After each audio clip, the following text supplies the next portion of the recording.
Greetings, beloved. I'm Reverend Michael Malcolm, founder and executive director of the People's Justice Council, as well as executive director of Alabama Interfaith Power and Light. I'm joined by my co-host, the none other than Lindsay Harper, who is the national coordinator of Arm in Arm and a fellow PJC team member. Welcome, Lindsay. Thank you, Rev. I am glad to be here. How are you doing today? I'm doing very well. Good to be with you. I'm excited about this podcast. I'm excited about what we stand for with this podcast. I hope that others will be excited as well. And I definitely look forward to us just being able to converse together, especially since we both ATLians and we That's got so right. much in common. Already. So Leslie, let's just talk. First, I want to talk about PJC. Let's just go through PJC, and I'll tell you all about the People's Justice Council.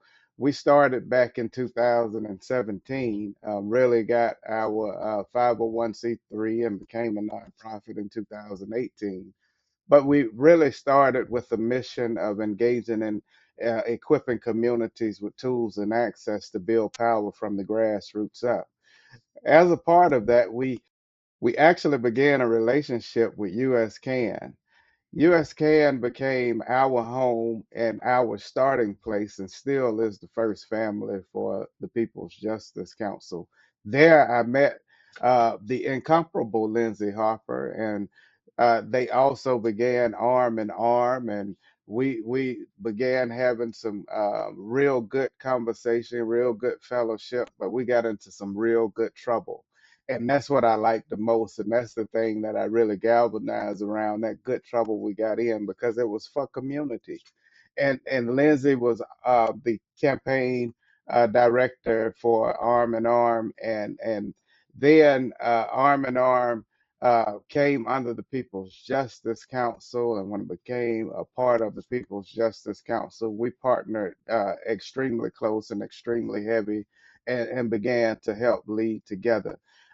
Let me turn it over to Lindsay to talk about Arm in Arm before we get into the gooder part, y'all. Awesome. Thank you, Rev. And so I'll say, yes, Rev and I have known each other for some time, long before Arm in Arm was created. I've had the pleasure of being in rooms with Rev in some of these climate justice spaces, and he is definitely a force to be reckoned with, which I'm sure you all will find out if you don't already know. I had the pleasure of being on a team. We called it the Organizing Hub back in 2019. I was part of the organizing hub in 2019. Some folks, grassroots leaders that came from across the country to really ask the question and try to answer the question as to why we had not solved the climate crisis, why the climate crisis was continuing to get worse and worse and worse across the world, and what it was that we thought the solution could be. Ultimately, what we decided was that because uh, uh, racial and economic justice had not been included and built into the work to fight the climate crisis was the main reason why the climate crisis was continuing to be perpetuated. Was because we have a particular alignment and have had a particular alignment with our government and how our politics have worked. And those alignments and those groups and those people have aligned to continue to push profits over people, to continue to push, putting dirty industries in communities of color and low wealth communities. Which is why you see dirty industry, which is making the climate worse, which is why you see particular communities that get flooded and flooded and flooded and flooded, or storms and tornadoes again and again and again. At some point, we have to realize that racism and greed are what's driving our climate crisis. So we came up with Arm in Arm. We felt that if people came together arm in arm across the country, across the world, across demographics, across all of our differences, that we really have a lot more in common than we have that's not in common, and that it was going to take all of us, more of us, to get involved.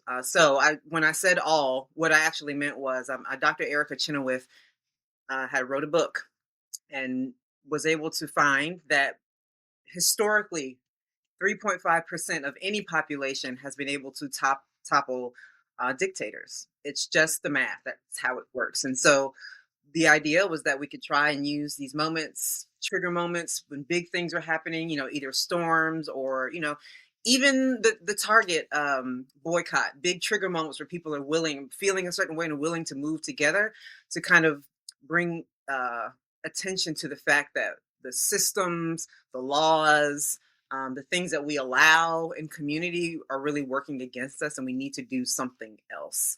And we call those moments of disruptive humanitarianism. We draw draw attention to an issue, but then we use that opportunity to take care of community, or share information with community, understanding that we have to continue to take care of each other because no one's going to come and take care of us. Obviously, I'm sure you all have seen that. So with that, we found that the most energy, the most capacity, that made the most sense to support ending the climate crisis centering racial and economic justice was to really illustrate how big business has been in bed with government, and in this particular instance, dirty energy companies have been in bed with big business for a long time. And because of that, um, they've been able to pass laws, and that really put business first over people, put profits first, shareholders first above people. And so here we are. We felt that the Southern Company was a great example of what that looks like. So we came up with the Power for Southern People, Not Southern Company campaign. And so with that, we work across Mississippi, Alabama, and Georgia because Southern Company is in Mississippi, Alabama, and Georgia. We figured out we want to do it together. So happy to be with the People's Justice Council. It's family. So here we are. Uh, Great, thank you. I do want to clear one thing up that you said, though, looking at the 3.5% rule. It says that if they're engaged in nonviolent resistance, I want to make sure we harp on that, the nonviolent resistance piece, because one of the things that Powerful Southern People, Not Southern Company, campaign has done is it's really centered itself in community through nonviolence, nonviolent resistance. And so when we look at the mutual aid that we've done, when we look at the various actions that we've done, when we've looked at the stances that we've taken, it's all been in a place of us being compassionate for community, but also standing together, linked arm in arm in nonviolent resistance. And we believe that if others can link arm in arm with us in that same nonviolent resistance, then beloveds, we would be able to really shape society and shape societal behavior. And that's exactly what it is, Rev, because what we're really trying, what we figured out in this kind of built into the work of Arm in Arm is this idea around like polarizing issues. There are too many people who are neutral on climate. Um, Climate science in general is under attack, even though it's the same science guides the weather, it guides medical stuff. It's all the same science, all the same math, but some people have decided that only some of it is valid and some of it is not. And so not everybody agrees on climate. Even though they see storms getting worse every year, even though the fires are getting worse every year, they still think, oh, the world's just doing, oh, the globe is just doing what it does. That's not true. The science tells us something different. And you don't even have to be a scientist to know that the climate is different. You can ask your grandmother, you can ask your mom, you might even be able to ask yourself or your friends. Was the river that high last year, a couple years before? No, it wasn't. It's probably higher now, or maybe it's drier. So the idea is if we polarize climate, we're wanting people to, you got to pick a side. You have to pick a side. Us being in the middle zone, the gray area is going to take us all out. So if we polarize it, you pick a side. And when the policies and the opportunities come down to actually make policy that makes the change that is needed to save us, folks will be behind it. So that's the idea behind the 3.5%. You know what, Lizzie? Not, I think you're right. They're neutral on climate. One thing I have found out, um, not just in this work, but in ministry alone, people aren't neutral about suffering. Mm. And when it comes down to the extractive industries that we face and the damage that they're doing, in particular, looking at our energy bills, we suffer under these high energy bill prices. And in particular, we suffer under Southern Company. And so what we did was we came up with a documentary, beloveds, that is called Exposing the Unspoken, where we talk about and expose um, some of the community reflections for Southern Company, and we look at that through the lens of powerful Southern people, not Southern Company. Lindsay, I would love, love, love to hear your motivation behind getting us started with that particular documentary. So I think it's really important as we are building the 3.5%. We are working with community, we are sharing information, we are gathering information. I'm really figuring out how to, ring the bell, let folks know that we need to move together is really around like our stories. Even though we have social media, people are still disconnected and people may not necessarily know why some of the things they're dealing with are happening. Like maybe like their bills may be high or like, why there's so many police in the street or how these things are connected. And so the idea is if we begin to share our stories, we can see that there are so many more people who are dealing with similar circumstances. And we really have to begin to share information with each other and learn from each other so that we can build ourselves as communities, local people. This isn't a top down situation. For the Power for Southern People, Not Southern Company campaign, the idea is we want to leverage the voices of people from Mississippi, Alabama, and Georgia. I mentioned to you Southern Company, a dirty energy company. Is operating in Mississippi, Alabama, and Georgia through Mississippi Power, Alabama Power, and Georgia Power. We want to leverage our voices to change the narrative that Southern Company is a good company. They're a good neighbor. If you live in a state where Southern Company is operating, mind you, they do operate outside of Mississippi, Alabama, and Georgia. However, we are, focusing on Mississippi, Alabama, and Georgia. Then you are probably aware, you may or may not be aware of like some of the things that are happening in the background around Southern Company. Like they are a for-profit company. They are a monopoly. So, you know, because of their influence on government, they have a lot of money that they spend. I can speak to Georgia. Georgia Power is like one of the largest lobbies in Georgia, largest lobbies in Georgia. They have way too much power and influence, way too much money to shape the narrative. So again, bringing people together, leverage our voices to change that narrative. And so the idea was, well, how do we galvanize that and use that as a building block to the next step? So with that came this idea of a documentary. I'm exposing the unspoken, and it is a group, a team, a family, a community effort of people from across the country, to be quite honest with you, who all see the value and power of the lived experience of people dealing with undue, unjust energy burden across the states, understand how focusing in on a company that is literally illustrating and operating in the way that is perpetuating the climate crisis is a way to focus in on the behavior and the policies, the relationships, the systems that allow these negative things to happen to communities, so that we can make the point that we have to change how we operate in this country in particular, because the US is like the worst polluter, one of the worst polluters across the globe. Southern Company is one of the worst polluters in the country. And so we have a global responsibility to do something in this country. And we want to start with Southern Company because they're one of the worst actors. So that's why we came up with the documentary.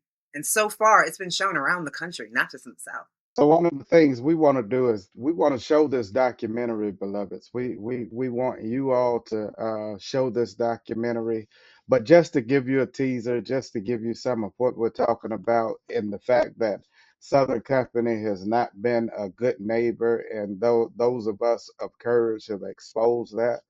Take a look at this trailer real quick.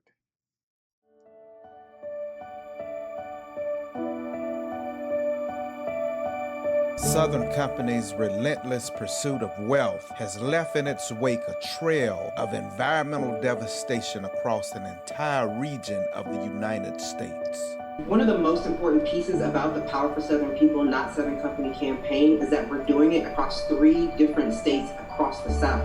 So many of us are suffering from the same issues with dirty energy infrastructure across our states. So we figured in order for us to fight back, it's better if we did it together.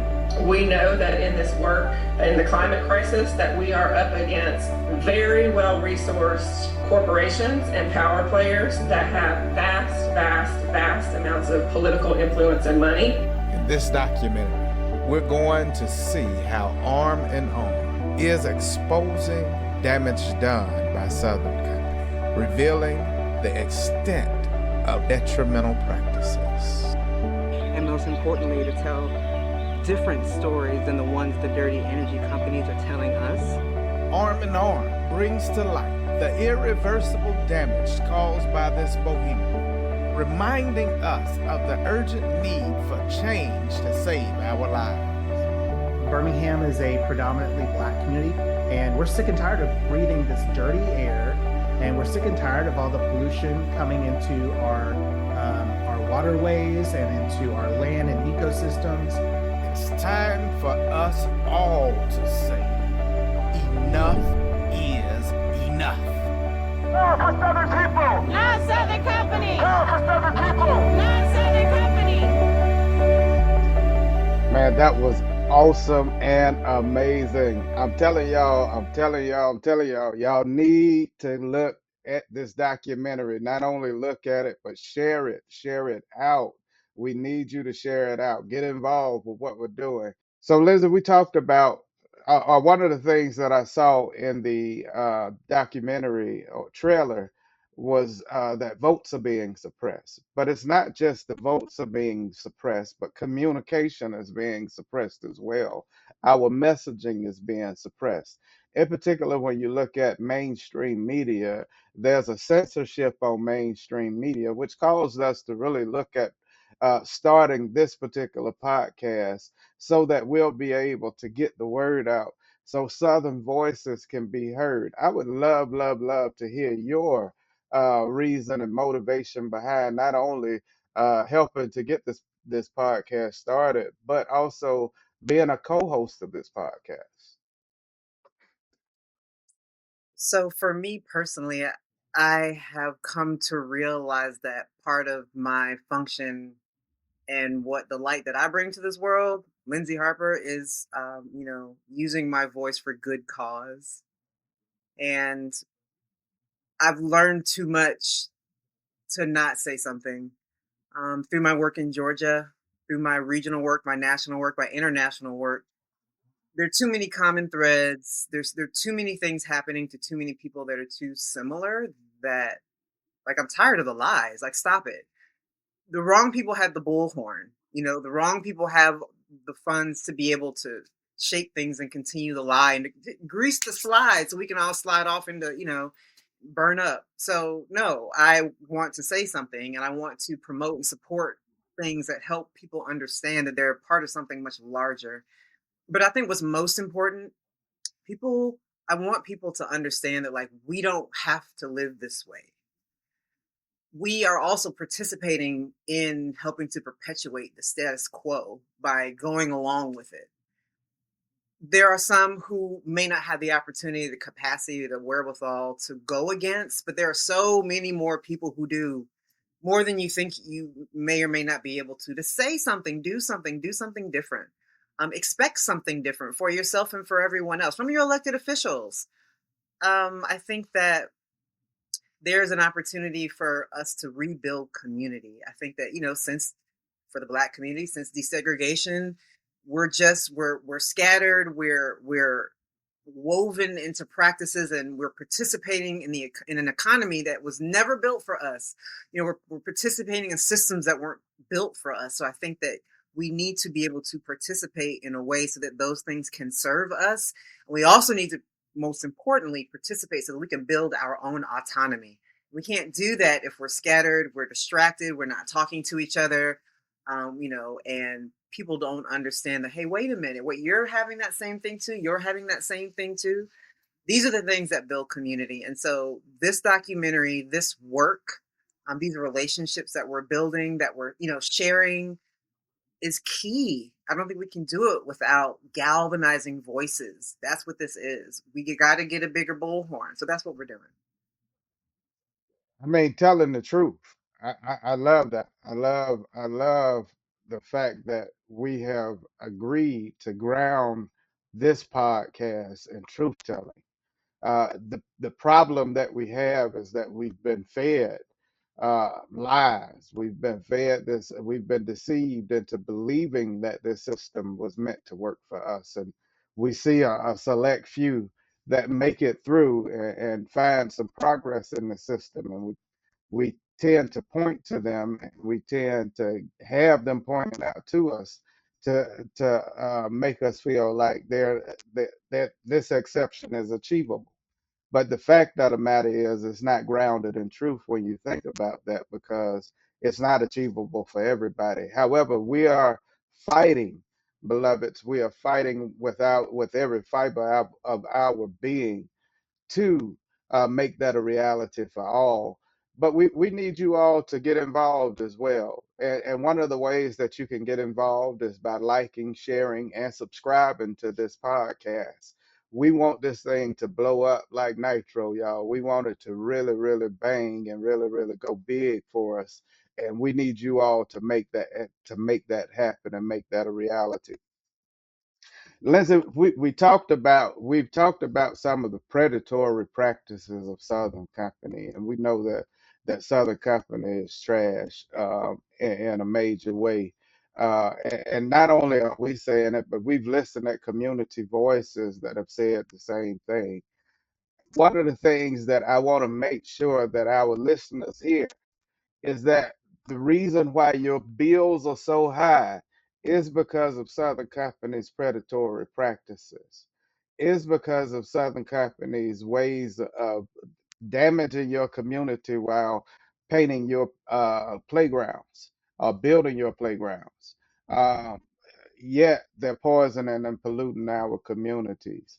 In this documentary, as well as this podcast, we hear some real truth telling, beloveds. We hear some show enough truth telling, not only from, again, us who live in Alabama and Georgia, but those who are in Mississippi as well, who feel the brunt of what happens when bad policy meets community care.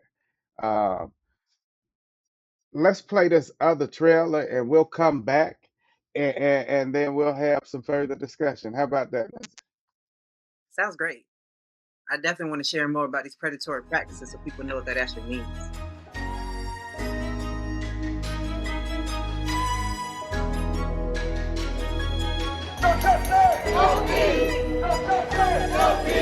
Southern Company's relentless pursuit of wealth has left in its wake a trail of environmental devastation across an entire region of the United States.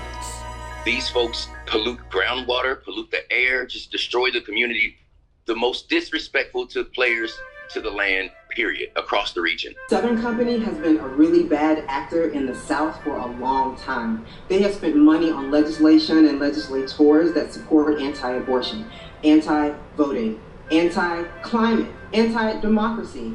They've even spent money on legislators that tried to overturn the 2020 election. Southern Company, the people that power 25 states, Georgia, Mississippi, and Alabama, is involved in voter suppression. Shame! Voter suppression. Shame! These folks pollute groundwater, pollute the air, just destroy the community, and we're putting them on notice. We're not going to take this anymore. Who's to hold you accountable to do right by them, which you really care about in the first place?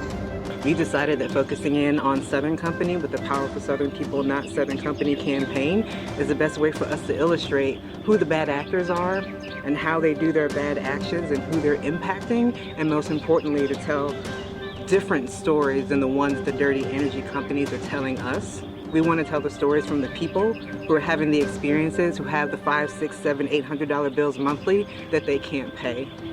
Power for Southern people! Not Southern Company. Power for Southern people! Not Southern Company.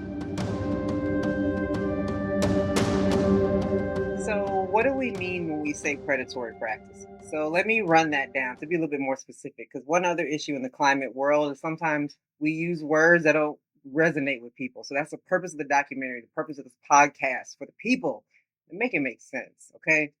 Predatory practices are really around, when it comes to Southern Company is a for-profit company providing something for the public, okay? So in that, their primary focus is to make money for their shareholders, okay? As a monopoly, because they're the only provider in Georgia, large scale outside of electric co-ops, that is regulated, quote unquote, by the Public Service Commission, which is an elected body. Now, they're technically regulated by Public Service Commission, that is an elected body, but however, because they are the monopoly, there really aren't a lot of other alternatives, right? Um, when you are also, because you're the main, so the Southern Company is the main, the only provider, they have a lot of leeway as to what they can offer, how they move.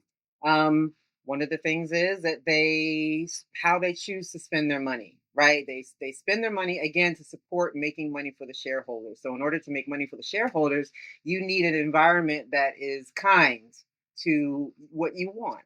And what they want is to continue um, building more dirty energy infrastructure, more dirty energy plants and machinery that continues to pollute. And they do that by, I'm going to use the words of greasing the wheels with our legislators so that they are, think kindly of Georgia Power, think kindly of Mississippi Power, think kindly of Alabama Power, think kindly of Southern Company, right? The way that Southern Company makes money is by building dirty energy infrastructure. So the more coal plants, the more fracking, natural gas, nuclear energy, the more of those things they do, the more money their shareholders make. So that dirty energy infrastructure are the things that infrastructure is what's perpetuating, which is making the climate crisis worse than it has to be, fueling it, making it, extending it far beyond it needs to be, right? Because again, they are a private company providing something for the public. So the public is so far secondary. So the public service commissions across these three states are making decisions that are in favor of Georgia Power, Alabama Power, Mississippi Power, in favor of them. And they're not necessarily listening to the people. One of the issues is they say they don't hear enough from the people. Well, they put their meetings in the middle of the day or in the morning. You have to be in person and those kinds of things. Travel, parking, time. People have to work. So the system and the players that are involved in the system it's working against us, and it is working in favor of the companies that have all the money, that have all the influence, that have all the impact. So they also use that influence and that impact to greenwash what it is that they're doing. Greenwashing is basically saying, "Oh no, we're clean. What we're doing is clean energy. We're making it affordable." Those are lies. Dirty energy is dirty energy. That's what it is. It's you're putting crap in the air, you're putting crap in the water, you're putting crap in the soil. You're messing with people's health. That's called dirty energy. So stop it, okay? So what we are doing again, we want to bring voices together, people who have experienced these things, people who have had their $800 bills, people who had their power cut off during the pandemic. Does that sound like a public good to you? In a pandemic, people are dying, okay? At minimum, you should be able to wash your hands. I mean, you should be able to have lights. There are basic things in a pandemic that you should be able to have. The Southern Company was like, if you owe too much, you're on your own. How does that support community? That's a predatory practice. They chose money over those people's lives. I don't know how else to explain it. You tell me. I don't even know how to tell you, honey. I don't know what. I mean, it is just crazy to me just how bullying Southern Company is to those who have been elected and have sworn to protect us, and they do whatever they want to do and get away with it. Right now, y'all, I need y'all to hear this. Right now, our bills getting ready to go up even higher. It's already been raised in some of our states like 3 times. Well, in some states, it's looking at going up even more than that, upwards to 31%, because of what is this new infrastructure that is taking place. Georgia just got permitted to buy a new power plant. Alabama is looking at expanding. Mississippi has some data centers that are coming into play that are looking to expand. And then you have to look at the pipelines that go with all of these that are going under our houses because they're running through our communities. These are the things that are running your bills sky high, y'all. These are the things that you need to know about. You need to know, one, that they are not necessary, but two, you need to know that there's something you can do about it. One of the things that we want you to do, we want you to go out, we want you to share this particular documentary. Sign up for some public screenings, some private screenings. Make sure that this word gets out to everybody so that we can share this particular documentary as far and as wide as we can. We need to get the word out. There's nobody else that's going to do this for us. We've got to build out this underground communication chain so that we can still be able to get this word out and get the truth out. So please, please, please share this documentary out. Make sure you like, share, and subscribe to this podcast and continue to listen to us. It's only going to get gooder from here.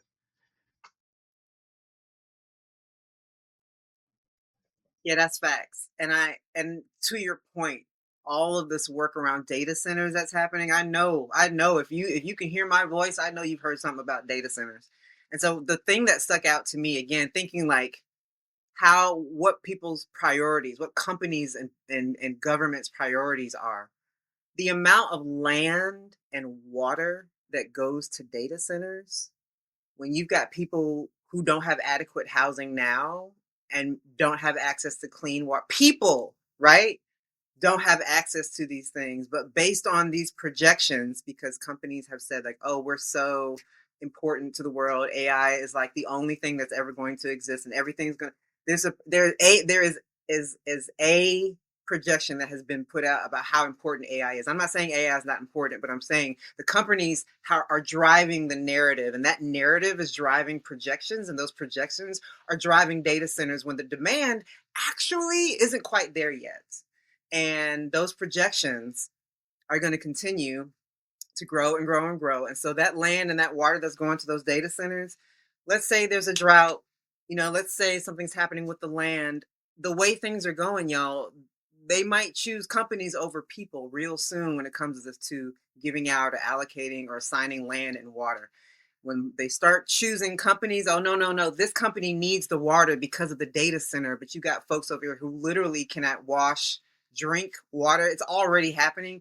And the data centers are only going to make it worse. It's more energy infrastructure that we don't necessarily need it quite yet, y'all. So let's not let's not slide down that slide before we have to. So that's how I feel about that. No, that's good stuff, Lindsay. That's real, real good stuff. We again, it's unnecessary, y'all. It's unnecessary. It's driven by industry. It's driven by consumerism, and it's also driven by our human behavior. We can do something about all three of those things. We can do something about all three of those things. More to come on that. More to come on minus AI that we're working on together. Uh, and I want to make sure that I plug in. If you'd like to be a guest of this podcast, if you would, you can reach out to Arm and Arm at the People's Justice Council. That's Arm and Arm at the People's Justice Council. If you'd like to be a guest on this podcast, Lizzie, last words. Is there anything else that you want to make sure the people knows before we get up out of here? Yes, we can decide what we want our future to be. We do not have to take what we are given. I'll say it one more time. We get to decide what our future is. We do not have to take what we are given. And you will learn more and hear more about how to open up our imaginations and envision what we can be together if you continue listening to this podcast. So come on and see us for next time. Yeah, yeah. Hey, listen, man, it get real and get raw. We kept it clean on this first one because we want to make sure y'all come back. But you may want to. We may have to put down a parental advisory for this particular thing, especially when we start talking about Southern Company and some of the mess that they keep going on for us and our communities, as well as some of the other social critiques that we'll have. Uh, with what's going on in our atmosphere right now or our society right now. But as for now, listen, as always, I offer to you love, peace, and light.